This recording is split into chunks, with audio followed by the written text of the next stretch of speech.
ಈಗ 12 marks problem on common size statement of profit and loss. Okay, ಇಲ್ಲಿ question ಒಳಗೆ ಏನು ಮಾಡ್ತಾನಪ್ಪ ಅಂದರೆ 2 ವರ್ಷದ statement of profit and loss ವ್ಯಾಲ್ಯೂಸ್ಗಳನ್ನು ಕೊಟ್ಟಿರ್ತಾನೆ. ಸಾಮಾನ್ಯವಾಗಿ ನಾವೇನು ಮಾಡಬೇಕು ಅಂತಂದರೆ ಫಸ್ಟು ಆ ವ್ಯಾಲ್ಯೂಸ್ ಅಥವಾ ಆ ಇನ್ಫಾರ್ಮೇಷನನ್ನು ಯೂಸ್ ಮಾಡಿ ಫಾರ್ಮೆಟ್ ಪ್ರಕಾರ ಅವುಗಳನ್ನು ಅರೇಂಜ್ ಮಾಡಬೇಕು ಅಥವಾ ಬರ್ಕೋಬೇಕು.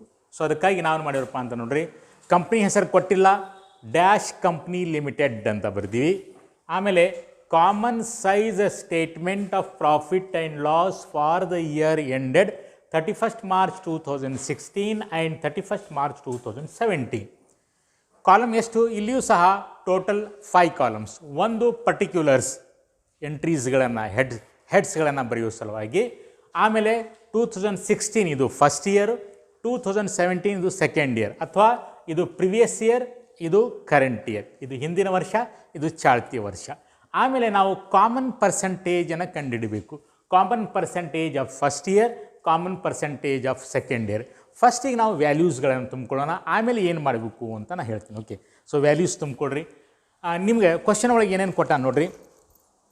ನೆಟ್ ರೆವೆನ್ಯೂ ಫ್ರಾಮ್ ಆಪ್ರೇಷನ್ ಅಂತ ಹೇಳಿ ಕೊಟ್ಟಾನ. So net revenue from operation ಎಷ್ಟೈತೆ ನೋಡ್ರಿ? 60,000 ಹೌದಲ್ಲ, 60,000. ನೆಕ್ಸ್ಟು 86,000. ಆಮೇಲೆ ಅದರ್ ಇನ್ಕಮ್ ಸಹ ಕೊಟ್ಟಾನ. ಎಷ್ಟೈತಿ? 300, 400. ಈಗ ನಾವು ಇದನ್ನು ಟೋಟಲ್ ಮಾಡೋಣ. ಟೋಟಲ್ ಮಾಡಿದರೆ ಟೋಟಲ್ ರೆವೆನ್ಯೂ ಎಷ್ಟಾಯ್ತಪ್ಪ ಅಂತಂದರೆ 60,300, ಆಮೇಲೆ 86,400 ಆಯಿತು. ಇನ್ನು ಫಾರ್ಮೆಟ್ ಪ್ರಕಾರ ಎಕ್ಸ್ಪೆನ್ಸಿಸ್ಗಳನ್ನು ಲೆಸ್ ಮಾಡಬೇಕು. ಟೋಟಲ್ 7 ಹೆಡ್ಡಿಂಗ್ಸ್ ಅದಾವು ಎಕ್ಸ್ಪೆನ್ಸಿಸ್ ನಾವು.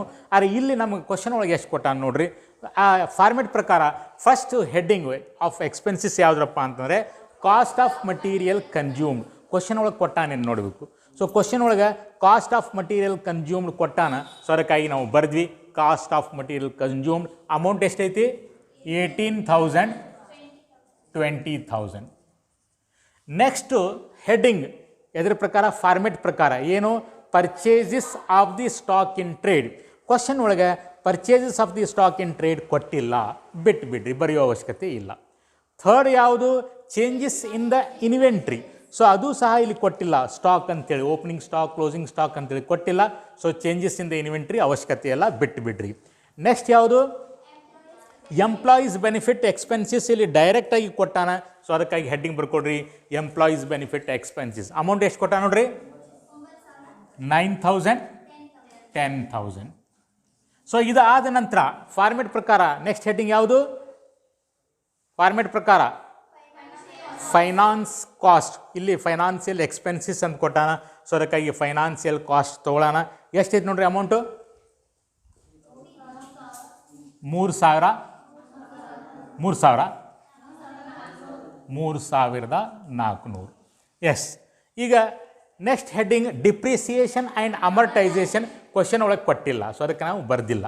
ಅಕಸ್ಮಾತ್ ಬರೆದ್ರೆ ಡ್ಯಾಶ್ ಹಾಕ್ಕೊಳ್ಳೋದು ಅಷ್ಟೇ, ಮತ್ತು ಅಲ್ಲಿ ಪರ್ಸೆಂಟೇಜ್ ಕ್ಯಾಲ್ಕುಲೇಟ್ ಮಾಡೋ ಅವಶ್ಯಕತೆ ಇಲ್ಲ. ಇನ್ನು ಅದರ್ ಎಕ್ಸ್ಪೆನ್ಸಿಸ್ ಕೊಟ್ಟಾನ. ಸೊ ಅದರ್ ಎಕ್ಸ್ಪೆನ್ಸಿಸ್ ಎಷ್ಟೈತ್ರಪ್ಪ? 6,600. ಇನ್ನು ಎಕ್ಸ್ಪೆನ್ಸಿಸನ್ನು ಟೋಟಲ್ ಮಾಡೋಣ. ಇದು ಟೋಟಲ್ ಮಾಡಿದರೆ ಎಷ್ಟು ಬಂತು? ಎಷ್ಟು? 36,000. ಇದು 40,000. Next profit before tax. Profit before tax ಹೆಂಗೆ ಕಂಡುಹಿಡಬೇಕು? ಟೋಟಲ್ ರೆವೆನ್ಯೂ ಎ ಅಂತ ಬರ್ದೀವಿ ನೋಡ್ರಿ, ಇದರೊಳಗೆ ಟೋಟಲ್ ಎಕ್ಸ್ಪೆನ್ಸಸ್ ಬಿ ಅಂತ ಬರ್ದೀವಲ್ಲ, ಲೆಸ್ ಮಾಡಬೇಕು. ಸೊ ಅದಕ್ಕಾಗಿ profit before tax A minus B ಅಂತ ಬರ್ದೀವಿ ನೋಡ್ರಿ. ಹಂಗಾರೆ 60,300 ಒಳಗೆ 36,000 ಹೋದರೆ ಎಷ್ಟು ಉಳಿತು? 24,300 ಅಥವಾ ಎಸ್ 24,300. ಆಮೇಲೆ 86,400 ಒಳಗೆ 40,000 ಹೋದರೆ ಎಷ್ಟು ಉಳಿತು? 46,400. ಆಮೇಲೆ tax expenses. So tax expenses ಎಷ್ಟು ಕೊಟ್ಟಾನ್ರಪ್ಪ? ಅಮೌಂಟೇ ಕೊಟ್ಬಿಡೋಣ. ಕೆಲವೊಮ್ಮೆ ಪರ್ಸೆಂಟೇಜ್ ಕೊಟ್ಟಿರ್ತಾನೆ, ಆವಾಗ ನಾವೇನು ಮಾಡಬೇಕು? ಕ್ಯಾಲ್ಕುಲೇಟ್ ಮಾಡಬೇಕು. ಇಲ್ಲಿ ಅಮೌಂಟ್ ಕೊಟ್ಟಾನ 4,000, 6,000. ಸೊ 4,000, 6,000. ಇನ್ನು ಟ್ಯಾಕ್ಸ್ ಎಕ್ಸ್ಪೆನ್ಸಸ್ಸನ್ನು ಪ್ರಾಫಿಟ್ ಬಿಫೋರ್ ಟ್ಯಾಕ್ಸ್ ಒಳಗೆ ನಾವು ಲೆಸ್ ಮಾಡಿದರೆ ಪ್ರಾಫಿಟ್ ಆಫ್ಟರ್ ಟ್ಯಾಕ್ಸ್ ಬಂತು. ಎಷ್ಟಾಯ್ತು ನೋಡಿರಿ, 20,300, 40,400. ಸೊ ನಾವು ಕ್ವಶನ್ ಒಳಗೆ ಕೊಟ್ಟಿರುವಂಥ ಮಾಹಿತಿಯನ್ನು ಉಪಯೋಗಿಸಿ ಫಾರ್ಮೆಟ್ ಪ್ರಕಾರ, ಕಂಪ್ನೀಸ್ ಆ್ಯಕ್ಟ್ ಒಳಗೆ ನಾವು ಒಂದು ಫಾರ್ಮೆಟನ್ನು ಕೊಟ್ಟನಲ್ಲ, ಆ ಫಾರ್ಮೆಟ್ ಪ್ರಕಾರ statement of profit and loss ಮಾಡ್ಕೊಂಡ್ವಿ. ನಂತರ ಏನರಪ್ಪ ಅಂದರೆ percentage of the first year, percentage of the second year. ಈಗ ನಾವು ಬ್ಯಾಲೆನ್ಸ್ ಶೀಟ್ ಒಳಗೆ ಏನು ಮಾಡ್ತೀವಿ, ಯಾವುದನ್ನು ಬೇಸಾಗಿ ತೊಗೊಳ್ತೀವಿ, ಯಾವುದು ಅಗ್ರಿಗೇಟ್ ಐತಲ್ಲ, ಯಾವುದು ಟೋಟಲ್ ಐತಲ್ಲ, ಅದನ್ನು ನಾವು ಬೇಸಾಗಿ ತೊಗೊಳ್ತೀವಿ. ಅಲ್ಲಿ ಲ್ಯಾಬಿಲಿಟೀಸನ್ನು ಪರ್ಸೆಂಟೇಜ್ ಕ್ಯಾಲ್ಕುಲೇಟ್ ಮಾಡುವಾಗ ಟೋಟಲ್ ಲ್ಯಾಬಿಲಿಟೀಸ್, ಗ್ರ್ಯಾಂಡ್ ಟೋಟಲ್ ಅಂತ ಇರ್ತೈತಲ್ಲ, ಸೊ ಅದನ್ನು ನಾವು as A base, as A 100% ಅಂತ ತೊಗೊಳ್ತೀವಿ. ಸೊ ಅದೇ ಥರ ಅಸೆಟ್ಸ್ ಮಾಡುವಾಗ grand total of the assets ಇರ್ತೈತಲ್ಲ, ಅದನ್ನು ನಾವು 100% ಅಂತ ತಿಳ್ಕೊಂಡ್ವಿ. ಹಾಗೆ ಇಲ್ಲಿ ಯಾವ್ದು ತಿಳ್ಕೋಬೇಕು, ಇಲ್ಲಿ ಈ ಒಂದು ನೆಟ್ ರೆವೆನ್ಯೂ ಫ್ರಾಮ್ ಆಪ್ರೇಷನ್ ಐತಲ್ಲ, ಇಟ್ ಈಸ್ ದ ಇಂಪಾರ್ಟೆಂಟ್ ಇನ್ಗ್ರೇಡಿಯಂಟ್ ಅಥವಾ part of the statement of profit and loss. So ಇದನ್ನು ನಾವು ಬೇಸ್ ಅಂತ ತಿಳ್ಕೊಳ್ತೀವಿ. ಇದರ ಆಧಾರದ ಮೇಲೆ ಉಳಿದೆಲ್ಲ ಐಟಮ್ಸಿನ ಪರ್ಸೆಂಟೇಜನ್ನು ಕ್ಯಾಲ್ಕುಲೇಟ್ ಮಾಡ್ತೀವಿ. ಇದು ಇಂಪಾರ್ಟೆಂಟ್ ನಮಗೆ. ಈಗ ನಾನು ಆಗಲೇ ಹೇಳಿದ್ದೆ ನಿಮಗೆ ಬೆಳಗ್ಗೆ ಕ್ಲಾಸ್ನಾಗ, ನಮ್ಮಲ್ಲಿ ನಮ್ಮ ಕ್ಲಾಸ್ ಒಳಗೆ ಒಬ್ಬ ಹುಡುಗ 85 ಮಾರ್ಕ್ಸ್ ತೊಗೊಂಡಾನೆ ಈ ವರ್ಷ ಮಿಡ್ ಟರ್ಮ್ ಎಕ್ಸಾಮ್ ಒಳಗೆ ಅಂತಂದರೆ ಅದನ್ನು ನಾವು ಬೇಸಾಗಿ ಇಟ್ಕೊಳ್ತೀವಿ. ಅದ 100% ಅಂತ ತಿಳ್ಕೊಳ್ತೀವಿ. ಅದನ್ನು 100% ಅಂತ ತಿಳ್ಕೊಂಡು ಉಳಿದ ಮಕ್ಕಳು ಎಷ್ಟೆಷ್ಟು ಮಾರ್ಕ್ಸ್ ತೊಗೊಂಡ್ರಲ್ಲ ಅದನ್ನು ಪರ್ಸೆಂಟೇಜ್ ಕ್ಯಾಲ್ಕುಲೇಟ್ ಮಾಡ್ತೀವಿ. ಅದಕ್ಕೆ ನಾವು ಪರ್ಸೆಂಟೈಲು ಅಂತ ಕರಿತೀವಿ ಅಂತ ನಾನು ಹೇಳಿದ್ದೆ. ಉದಾಹರಣೆಗೆ 60 ಮಾರ್ಕ್ಸ್ ತೊಗೊಂಡವನಿಗೆ ನಾವು ಅವನ ಜೊತೆಗೆ ಕಂಪೇರ್ ಮಾಡಿದರೆ 85ನ್ನು 100 ಅಂತ ತಿಳ್ಕೊಂಡು 60 ಮಾರ್ಕ್ಸ್ನ ನಾವು ಕಂಪೇರ್ ಮಾಡಿದರೆ 75 ಸಮಥಿಂಗ್ ಬಂದಿತ್ತು. ಸೊ ಅದೇ ರೀತಿಯಾಗಿ ನಾವೇನು ಮಾಡ್ತೀರಪ್ಪ ಅಂತಂದರೆ ಇಲ್ಲಿ ನೆಟ್ ರೆವೆನ್ಯೂ ಆಪ್ರೇಷನ್ ಐತಲ್ಲ, ಇದನ್ನು 100 ಅಂತ ತಿಳ್ಕೊಳ್ತೀವಿ. ಸೊ ಅದಕ್ಕಾಗಿ ಇಲ್ಲಿ ಏನು ಬರಬೇಕು, 100 ಅಂತ ಬರೀಬೇಕು.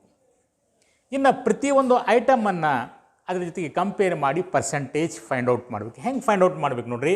ಫಾರ್ ಎಕ್ಸಾಂಪಲ್ ಇದರ ನೋಡೋಣ, ಮೊದಲು 300 ರೂಪಾಯಿ ಅದರ ಇನ್ಕಮ್ ಐತಲ್ಲ, 300 ರೂಪಾಯಿ ಹೆಂಗೆ ಮಾಡ್ಬೇಕ್ರಪ್ಪ, 60,000ಗೆ ನಾವು ಏನಂತ ತಿಳ್ಕೊಂಡ್ವಿ, 100% ಅಂತ ತಿಳ್ಕೊಂಡ್ವಿ. 60,000 100%.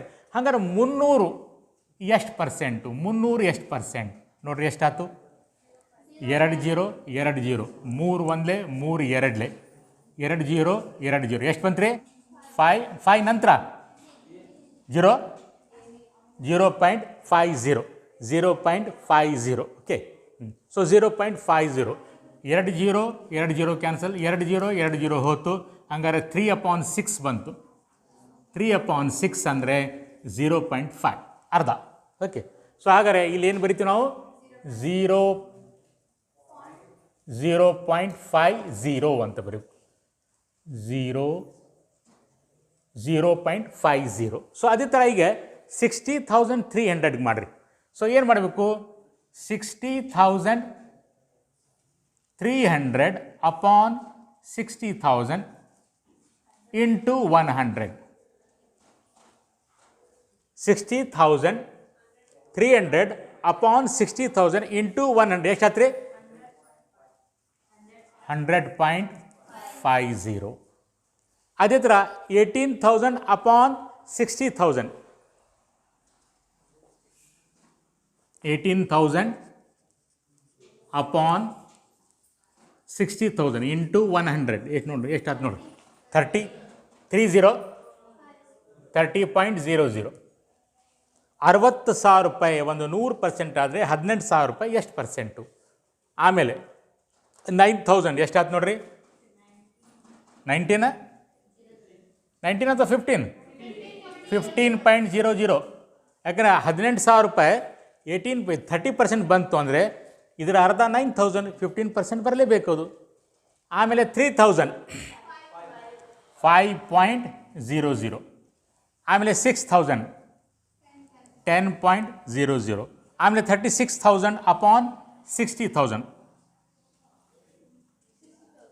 60%. ಆಮೇಲೆ 24,300 ಅಪಾನ್ 60,000 16 ಆದ ನಂತರ 17. ಈಗ 17 ಒಳಗೆ ನೆಟ್ ರೆವೆನ್ಯೂ ಫ್ರಮ್ ಆಪ್ರೇಷನ್ ಎಷ್ಟೈತಿ, 86,000 ಐತಿ. ಇದನ್ನು ನಾವು ಏನು ಮಾಡ್ಬೇಕಪ್ಪ ಅಂದರೆ 100% ಅಂತ ತಿಳ್ಕೊಬೇಕು, 100 ಅಂತ ತಿಳ್ಕೊಬೇಕು. ಹಾಗಾದರೆ 400ಗೆ ಎಷ್ಟು ಪರ್ಸೆಂಟು ಮಾಡಿದರೆ ಎಷ್ಟು ಬರ್ತೈತೆ? 0.47. ಸೊ ಅದೇ ಥರ ಪ್ರತಿಯೊಂದು ಐಟಮ್ಗೆ ನಾವು ಪರ್ಸೆಂಟೇಜನ್ನು ಕ್ಯಾಲ್ಕುಲೇಟ್ ಮಾಡಬೇಕು. ಯಾವ ರೀತಿ ನೋಡಿರಿ, 86,400 ಐತಿ ಇಲ್ಲಿ ಸಬ್ ಟೋಟಲ್ ಮಾಡಿ ಹೋದಲ್ಲ. ಸೊ 86,400. ಸೊ ನಾವು 86,000ಗೆ 100 ಅಂತ ತಿಳ್ಕೊಂಡಿವಿ.